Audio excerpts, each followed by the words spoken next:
tudo bem? No vídeo de hoje eu gostaria de contar para vocês um pouquinho mais sobre a minha história, sobre a minha jornada durante a infertilidade. Então, bora lá! Meu nome é Pamela, eu tenho 29 anos, minha altura é 1,62 m e apesar desse rostinho bolachudo, eu peso entre 66 e 67 quilos mais ou menos. Eu me casei em 2013, quase 7 anos, me casei com o André. E nós decidimos engravidar em julho de 2017.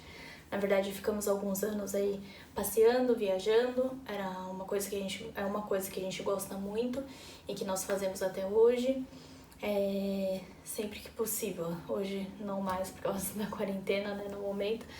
Mas enfim, a gente trabalha, junta dinheiro e vai viajar. É o que a gente normalmente gosta de fazer. Então a gente demorou um pouquinho mais pro projeto Filhos. Engravidar, na verdade, pra mim foi meio que... A vontade de engravidar surgiu meio inesperadamente, porque eu sempre falava, agora eu não quero filho, agora não quero saber. Mas aí eu comecei a ver vitrines de lojas, comecei a ver grávidas, comecei a reparar em mulheres com crianças, e aquilo começou a me despertar um interesse por um mundo que até então não era do meu interesse. E eu comecei a estranhar, mas não comentei com ninguém, depois comentei com o André ficou com um pouco de medo, ai meu Deus, engravidar agora, e aos poucos eu comecei a comentar com a família.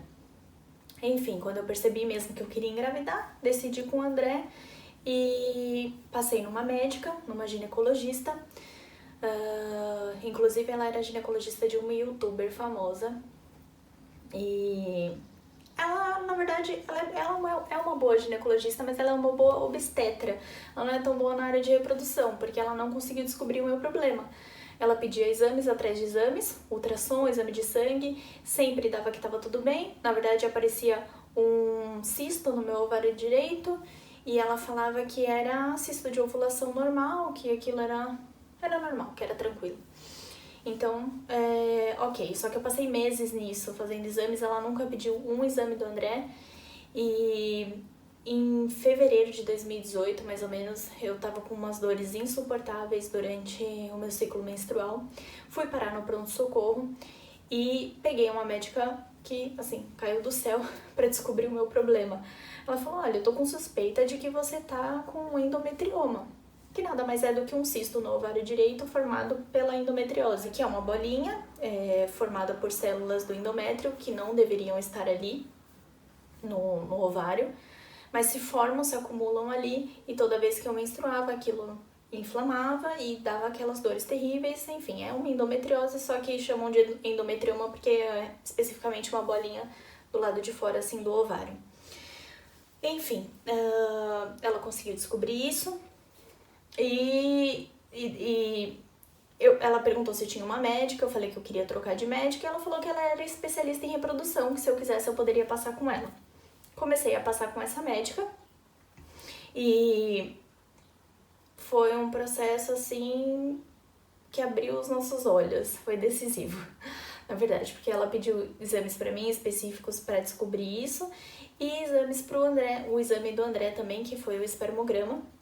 E no exame do André a gente descobriu que ele tinha oligoespermia, que é a baixa quantidade de espermatozoides. Ele não produzia tanto quanto deveria. Na verdade, para uma gravidez normal você precisa de no mínimo 32 milhões e o André tinha por volta de 1 milhão mais ou menos. Então era bem pouquinho, não era suficiente para uma gravidez natural. Mas a qualidade dele era boa, os espermatozoides corriam bem rapidinho, na velocidade que tinha que ser. E a morfologia deles também era boa, que era uma cabecinha com um rabinho, porque normalmente tem uns que tem 2 cabeças e um rabo, 2 rabos e uma cabeça, que são meio deformados, mas os dele eram bons. O único problema dele era a quantidade mesmo. Então aí já estava uma das explicações da nossa infertilidade. A segunda explicação foi o que se confirmou, que era um endometrioma no meu ovário direito. Eu fiz a ressonância magnética, fiz o ultrassom transvaginal com preparo intestinal e consegui descobrir tudo isso. Essa médica me falou que eu só conseguiria engravidar se fosse através de fertilização in vitro por conta do caso do André. E a partir daí ela começou a tratar de uma forma que eu não gostei muito, que ela fazia meio que um leilão, assim, sabe? Começou a ligar pra clínica onde ela realizava os procedimentos. Ai, mas você consegue fazer mais barato pra minha cliente? Olha, se eu te conseguir 5 clientes, você me faz por esse valor? Não sei o que, não sei o que. E começou a falar pra mim, olha, a fertilização vai sair por esse valor X. Você não vai encontrar nada mais barato. Aí eu olhava pra assistente dela e falava, ela não vai encontrar nada mais barato por aí, né, fulana? E a fulana lá concordando. E eu falei, gente, mas ela tá falando de um procedimento tão difícil, assim, tão complicado pra gente que é tentante, né? Pra gente que não consegue gerar naturalmente. E ela tratava como se fosse assim, tô te vendendo um produto, tô te vendendo, sei lá, uma viagem. Enfim, não gostei disso. Teve uma outra situação também dentro do consultório dela, que eu tava na sala de espera, ela tava se despedindo de uma mulher que parecia ter os seus 40 e tantos, 50 anos, e a mulher tava grávida, e ela tava parabenizando a mulher, falou pra mulher marcar o curso de gestante dela, e a paciente foi lá marcar com a secretária, e ela me chamou e entrei na sala. E parecia que eu não tava ali, ela simplesmente virou pra assistente dela e falou, ai, olha, fulana, o pior de tudo é saber que essa gravidez não vai vingar. Nossa, é muito triste isso, mas não tem jeito. Nas condições dela, não vai vingar. E aí eu fiquei olhando e falei, gente, mas ela tava parabenizando a mulher, mandando a mulher marcar o curso de gestante. Como assim? E achei aquilo ética zero. Não gostei. E falei, não quero nada com essa mulher, principalmente fazer um tratamento tão invasivo quanto uma fertilização in vitro. Enfim, depois disso, eu e o André, na verdade, durante esse processo, até antes, na verdade, voltando um pouquinho, antes de eu descobrir tudo isso dela e tudo mais, ela pediu pra eu fazer um tratamento da endometriose com medicação. O que eu super não indico, se eu pudesse voltar no tempo, eu não teria feito isso, não teria perdido meu tempo, que acho que foi uns 4 meses tomando uma medicação para tentar expelir esse endometrioma, mas assim, são raríssimas as vezes que isso funciona, né? Eu andei pesquisando e, assim, com a maioria das mulheres não dá certo. E comigo não foi diferente, o tratamento não deu certo, o endometrioma não só não saiu, como ele aumentou de tamanho, porque durante esse período eu tive ciclos menstruais e isso fez com que ele aumentasse. Então ele duplicou de tamanho e assim, enfim, isso não foi legal. Eu perdi tempo. Durante esse processo, o André passou por 7 urologistas diferentes para ver se ele tinha alguma coisa que ele podia fazer para melhorar a quantidade dos espermatozoides. Aí eu deixo até um ponto de atenção para vocês. No primeiro médico que a gente passou, o médico falou que ele tinha varicocele, que é como se fosse uma obstrução nas veias que ligam o abdômen ao escroto e acabam atrapalhando a produção de espermatozoides. Mas ele não tinha isso. Então, no exame de toque, parecia que ele tinha, mas no exame de ultrassom com Doppler, que dava para ver o sangue fluindo e tudo mais, não deu nada, ele não tinha varicocele e o médico insistia que ele tinha que operar. Então não acreditem no primeiro profissional que vocês vão, entendeu? Procurem outras opiniões. Nós passamos por 7 diferentes. Depois se confirmou que ele realmente não tinha.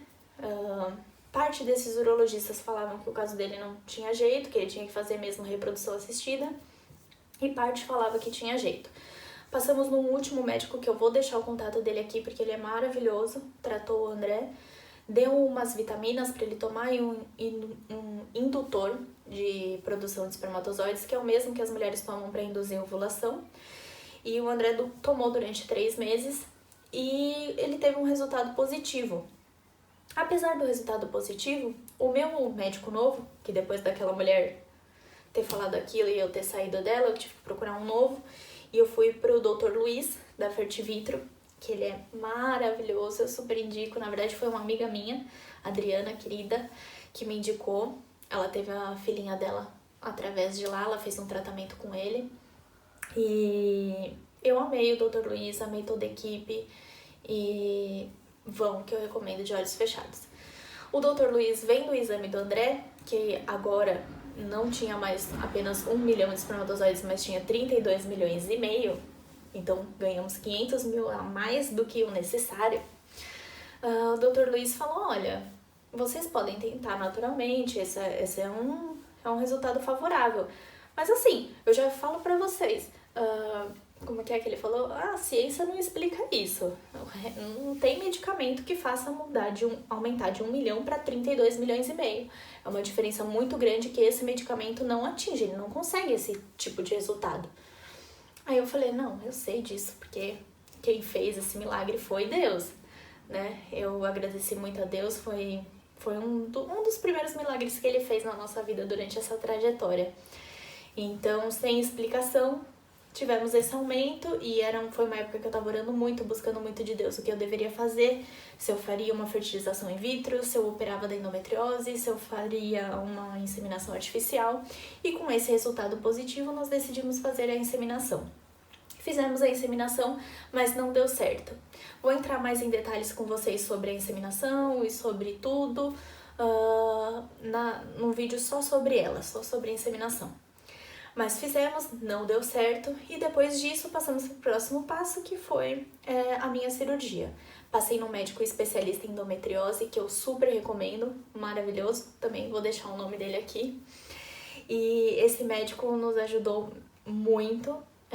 Eu fiz a cirurgia com ele, a cirurgia foi um sucesso, deu tudo certo. Não tinha apenas o endometrioma, eu tinha uns focos bem pequenininhos de endometriose em uns outros pontos. Vou também fazer um vídeo só sobre a cirurgia, que é muito interessante. E, enfim, fiz a cirurgia. Só que antes da cirurgia, na verdade, eu pulando etapas de novo, antes da cirurgia eu fiz a fertilização in vitro. Por quê? Tanto o médico especialista em endometriose quanto o meu médico, o Dr. Luiz, eles falaram que o ideal seria guardar o meu material genético, ou seja, os meus óvulos, deixá-los congelados, guardados. Porque a cirurgia no ovário, cirurgias no ovário, elas tendem a afetar a reserva ovariana. Então, quando você vai tirar lá o endometrioma, pode diminuir essa reserva. Então, essa reserva ovariana é porque nós já nascemos com a quantidade de óvulos que a gente vai ter durante a vida inteira. Então, eles estão todos lá guardadinhos dentro dos nossos ovários. E aí, mês após mês, alguns eclodem, alguns, na verdade, você ovula normalmente de normalmente. E aí, desce lá o óvulo para ser fecundado e tudo mais. Então, mês a mês, você vai perdendo, por isso que depois você entra na menopausa, porque essa reserva se esgota, acaba e aí você não menstrua mais, você já não tá mais na fase de reprodução. Enfim, fiz a fertilização in vitro, também vou fazer um vídeo só sobre isso. Guardei os meus óvulos, guardei embriões, tive uma quantidade muito boa, um resultado muito positivo da fertilização. Tinha também espermatozoides do André guardados, porque alguns médicos loucos falavam que ele poderia parar de produzir, virar uma azoospermia, que é um outro caso, que é quando não tem nenhum espermatozoide no sêmen. Enfim, temos todo o nosso material congelado. E fiz a cirurgia, deu tudo certo, mas por que eu não transferi o embrião? Eu só congelei o material, fertilizei com o sêmen, com os espermatozoides do André e guardei lá, bonitinho. Porque eu estou atualmente morando em Portugal, então a ordem cronológica disso foi assim: em abril de 2019 eu fiz a fertilização in vitro, né? Fiz a indução de ovulação, colhi os óvulos, fertilizei alguns que viraram embriões, guardamos o restante dos óvulos, tudo bonitinho. Depois de abril, em julho, eu fiz a cirurgia da endometriose e em setembro de 2019 nós nos mudamos para Portugal. Eu vim fazer um mestrado aqui em gestão empresarial e caminhão.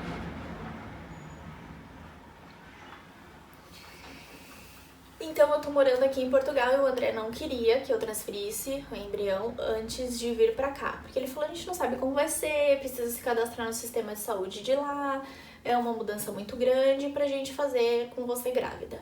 Então, já crendo que na transferência ia dar certo, a gente tem muita fé. Então resolvemos não transferir nenhum embrião, fizemos essa mudança para Portugal e em março desse ano eu fui pro Brasil para fazer a transferência dos meus embriões. Foi no dia 7 de março. Quando eu cheguei no Brasil, comecei a fazer o tratamento para transferência, que você tem que tomar um remedinho para preparar o seu endométrio. Então, logo que você menstrua, inicia o tratamento. Vou fazer também um vídeo só sobre isso, sobre esse caso da transferência. mas acabou não dando certo, o meu tratamento foi suspenso por causa da pandemia, né? A coisa começou a piorar no Brasil e no mundo, na Europa, então tanto Portugal quanto o Brasil iam entrar em quarentena e eu voltei correndo para Portugal.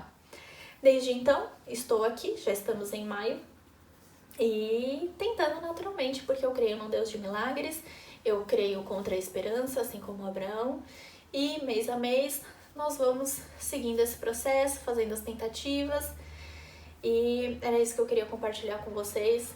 Em outros vídeos também vou compartilhar alguns sentimentos, algumas coisas que eu não gosto de ouvir das pessoas, vou fazer alguns desabafos, vou fazer alguns vídeos motivacionais, então continua aí comigo. E essa foi a minha história até agora. E é isso, gente. Muito obrigada. Fiquem com Deus. Um beijão. Tchau.